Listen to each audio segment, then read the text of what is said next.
சட்டப்பேரவையில் உரையை முழுமையாக படிக்காமல் திட்டமிட்டு விதிமீறலில் ஈடுபடுகிறார் ஆளுநர் ஆர்.என். ரவி. தமிழ்நாடு வளர்வதை ஆளுநர் விரும்பவில்லை என்றும் சட்டப்பேரவையில் முதலமைச்சர் மு.க.ஸ்டாலின் குற்றச்சாட்டு. பேரவையை தொடங்கும் போது தமிழ்தாய் வாழ்த்து பாடுறதும் அவை நடவடிக்கைகள் முடியும் போது நாட்டுப்பெண் ஒழிக்கிறதும் தான் காலங்காலமா பின்பற்றக்கூடிய மரபு. இந்த விளக்கத்தை சொன்ன பிறகும் அவர் உரையாற்ற மறுக்கிறார், தவிர்க்கிறார். தமிழ்நாடு வளர்ந்து வர்றத அவரால் ஜீரணிக்க முடியலங்கிறது தான் நான் நினைக்கிறேன். பெண்களுக்கு எதிரான குற்றச்செயல்கள் குறித்து விசாரிக்க 7 சிறப்பு நீதிமன்றங்கள் அமைக்கப்படும். குற்றச்செயலில் ஈடுபடுவோரை முன் விடுதலை செய்யாத வகையில் நடவடிக்கை எடுக்கப்படும் என்று முதலமைச்சர் மு.க.ஸ்டாலின் உறுதி. பாலியல் குற்ற வழக்குகளை விசாரிக்க மதுரை, திருநெல்வேலி, கோயம்புத்தூர், சேலம், திருச்சி, சென்னை மற்றும் சென்னையின் சுற்றுப்புற பகுதிகளில் 7 தனி சிறப்பு நீதிமன்றங்கள் புதுசாக அமைக்கப்படும்.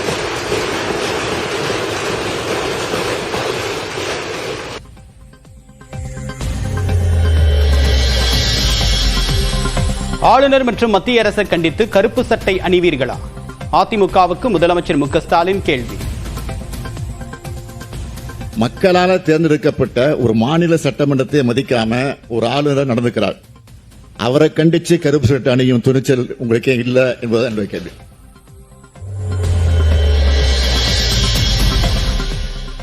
நீட் தேர்வை ரத்து செய்யக்கூடிய ரகசியம் தெரியும் என்று கூறிவிட்டு மாநில அரசால் ரத்து செய்ய முடியாது என்று மக்களை ஏமாற்றக்கூடிய செயல் அல்லவா? திமுக அரசு குறித்து தமிழக வெற்றிக் கழகத்தின் தலைவர் விஜய் விமர்சனம்.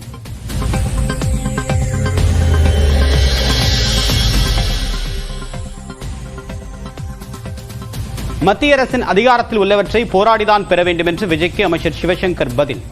அக்கறை இல்லாத அரசாக மத்திய அரசு இருப்பதாக தமிழ்நாடு காங்கிரஸ் கமிட்டியின் தலைவர் செல்வ பெருந்தகை விமர்சனம்.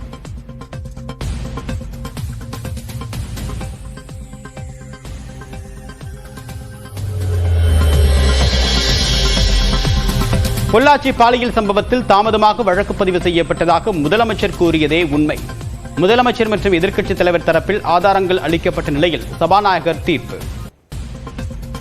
ஒவ்வொரு இரண்டையும் ஆய்வு செய்ததில் நம்முடைய மாண்புமிகு முதலமைச்சர் சொன்ன உண்மைகள் அப்படியே இருந்தது. சம்பவம் 12ஆம் தேதி நடந்தது. 24ஆம் தேதி எஃப்ஐஆர் போடப்பட்டது. ஈரோடு கிழக்கு தொகுதி திமுக வேட்பாளராக சந்திரகுமார் அறிவிப்பு. முதலமைச்சர் மு.க.ஸ்டாலினை நேரில் சந்தித்து வாழ்த்து பெற்றார்.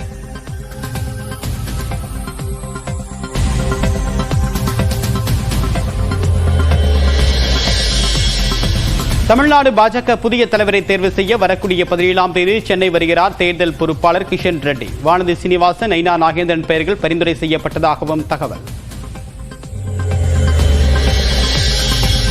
பெண்கள் பாதுகாப்பிற்கான சட்ட திருத்த மசோதா பேரவையில் நிறைவேற்றம். முதலமைச்சர் கொண்டு வந்த மசோதாவிற்கு அனைத்து கட்சிகளும் ஆதரவு. மாண்புமிகு முதலமைச்சர் அவர்களின் தீர்மானம் பேரவையின் முடிவுக்கு விடப்படுகிறது. ஏற்போர் ஆம் என்க, மறுப்போர் இல்லை என்க. ஏற்போரை அதிகம் என்று கருதுகிறேன். ஏற்போரை அதிகம். தீர்மானம் நிறைவேறியது. சட்ட முன்னோடிவு பிரிவு வாரியாக எடுத்துக் கொள்ளப்படுகிறது. பிரிவுகள் 2 முதல் 10 வரை திருத்தங்கள் இல்லை. பிரிவுகள் 2 முதல் 10 வரை சட்ட முன்னோடியின் பகுதியாக இருக்க வேண்டும் என்ற தீர்மானம் பேரவையின் முடிவுக்கு இடப்படுகிறது. ஏற்போர் ஆம் என்க, மறுப்போர் இல்லை என்க. ஏற்போரை அதிகம் என்று கருதுகிறேன். ஏற்போரை அதிகம். தீர்மானம் நிறைவேறியது. உள்ளாட்சி அமைப்புகளுக்கு சிறப்பு அதிகாரிகளை நியமிக்க வகை செய்யக்கூடிய மசோதா சட்டப்பேரவையில் நிறைவேற்றம். வார்டு வரையறை, இடஒதுக்கீடு உள்ளிட்ட பணிகள் நிறைவேறிய பிறகு தேர்தல் நடத்தப்படும் என்று அமைச்சர் ஐ. பெரியசாமி விளக்கம். அண்ணா பல்கலைக்கழக மாணவி பாலியல் வன்கொடுமைக்கு கண்டனம். சென்னை சைதாப்பேட்டையில் அதிமுக மகளிர் அணி சார்பில் நூதன போராட்டம்.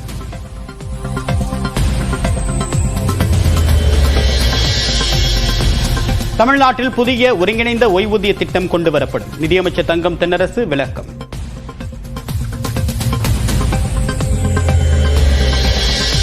திருச்சி மாவட்டம் முசிறி அருகே வேளாண் கல்லூரியில் நடைபெற்ற பொங்கல் விழாவில் ஆளுநர் ஆர்.என். ரவி பங்கேற்பு. பாரம்பரிய கலை நிகழ்ச்சிகளுடன் கோலாகல கொண்டாட்டம்.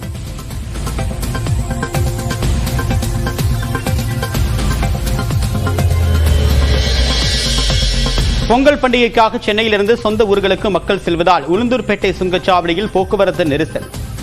1 கிலோமீட்டர் தூரத்திற்கு வாகனங்கள் அணிவகுத்திருப்பதால் மெதுவாக செல்லும் சூழல்.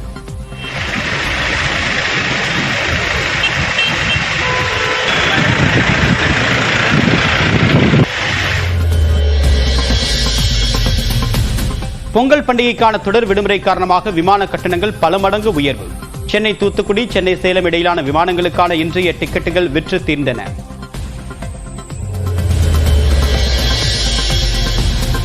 சென்னை வண்டலூர் அருகே சர்வதேச சமத்துவ பொங்கல் விழா. அமெரிக்கர்கள் 30 பேர் கலந்து கொண்டு கோலாகல கொண்டாட்டம்.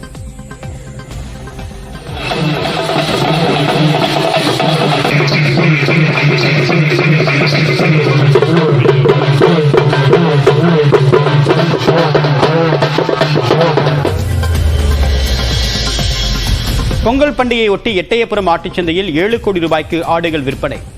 சேலம் வீரகனூரில் 2.5 கோடி ரூபாய்க்கு மேல் நடைபெற்ற வர்த்தகம்.